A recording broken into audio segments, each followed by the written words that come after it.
حال ہی میں ہوئے ایک بڑے میزائل حملے کے دعووں نے پورے خطے میں تشویش کی لہر دوڑا دی ہے۔ آئیے اس واقعے کی گہرائی میں چلتے ہیں۔ 5 مارچ 2026 کو ایران کے اسلامک ریولوشنری گارڈ کور کی طرف سے یہ بیان سامنے آیا۔ یہ صرف ایک اعلان نہیں تھا، بلکہ ایک بہت بڑی کشیدگی کا اشارہ تھا جو حالات کو مزید پیچیدہ کرنے والا تھا۔ تو ایران نے آخر دعویٰ کیا تھا؟ چلیں دیکھتے ہیں کہ اس حملے کی تفصیلات کیا بتائی گئی۔ ان کے مطابق بنیادی اہداف میں بن گوریون ایئرپورٹ شامل تھا، جو ایک بڑا بین الاقوامی ہوائی اڈہ ہے اور اس کے ساتھ ہی ایک ایئر فورس کا اڈہ بھی، یعنی یہ دونوں ہی اسٹریٹجک لحاظ سے بہت اہم مقامات تھے۔ اب یہاں جو بات سب سے اہم ہے وہ یہ ہے کہ اس حملے کو کوئی ایک اکیلا واقعہ نہیں بتایا گیا، بلکہ یہ آپریشن ٹرو پرومس 4 نامی ایک بڑی اور جاری مہم کا حصہ تھا۔ تو یہاں قدرتی طور پر ایک بہت اہم سوال پیدا ہوتا ہے کہ ان دعووں کے مرکز میں جو ٹیکنالوجی ہے، یعنی یہ خرم شہر 4 میزائل، آخر ہے کیا چیز؟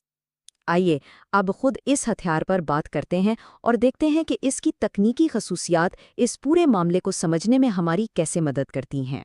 تو دیکھیں، خرم شہر 4 کو میڈیم رینج بیلسٹک میزائل یا MRBM کی کیٹیگری میں رکھا جاتا ہے۔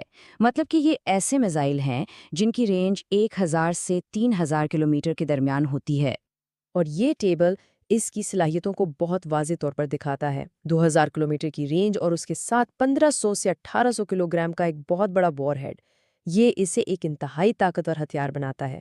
تو اہم بات یہ ہے کہ یہ صرف ایک نیا میزائل نہیں ہے، یہ دراصل ایک طویل عرصے سے چلنے والے ڈیولپمنٹ پروگرام کا نتیجہ ہے، جس کی بنیادیں شمالی کوریا کے موسودان میزائل کی ٹیکنالوجی پر رکھی گئی ہیں۔ اس ایک واقعے کی اہمیت کو صحیح معنوں میں سمجھنے کے لیے ہمیں تھوڑا پیچھے ہٹ کر اس وقت کے افراتفری سے بھرے علاقائی حالات کو دیکھنا ہوگا۔ دیکھیں، یہ میزائل حملے کسی خلا میں نہیں ہوئے تھے، بلکہ یہ ایک انتہائی شدید اور تیزی سے بدلتے ہوئے تنازع کے بیچ میں ہوئے، جہاں ہر دن ایک نئی کشیدگی لے کر آ رہا تھا۔ ایرانی بیانات اور بین الاقوامی تجزیوں کے مطابق ان کی حکمت عملی میں پورے خطے میں اسرائیل اور امریکہ دونوں کا ایک ساتھ مقابلہ کرنا شامل تھا۔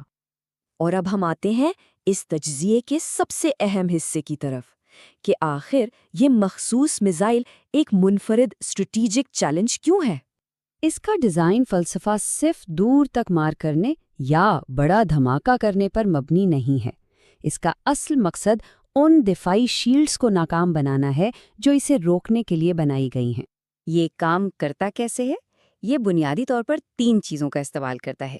ایک تو بے پناہ رفتار، دوسرا فضا میں اپنا راستہ بدلنے کی صلاحیت، اور تیسرا ایک ایسا وار ہیڈ جو کئی چھوٹے حصوں میں تقسیم ہو کر ایک ساتھ بہت سے اہداف کو نشانہ بنا سکتا ہے۔ اس موازنے کو دیکھیں تو صورتحال کی سنگینی واضح ہو جاتی ہے۔ تجزیہ کار بتاتے ہیں کہ جب یہ میزائل واپس فضا میں داخل ہوتا ہے تو اس کی رفتار اس کو روکنے کے لیے بنائے گئے ایک اہم انٹرسیپٹر میزائل سے بھی کہیں زیادہ ہوتی ہے۔ اور میسائل ڈیفنس کی تھیوری ہمیں ایک اور اہم بات بتاتی ہے کہ کسی میسائل کو روکنے کے لیے صرف اس جتنا تیز ہونا کافی نہیں، بلکہ اس سے کہیں زیادہ تیز اور پھرتیلا ہونا ضروری ہے۔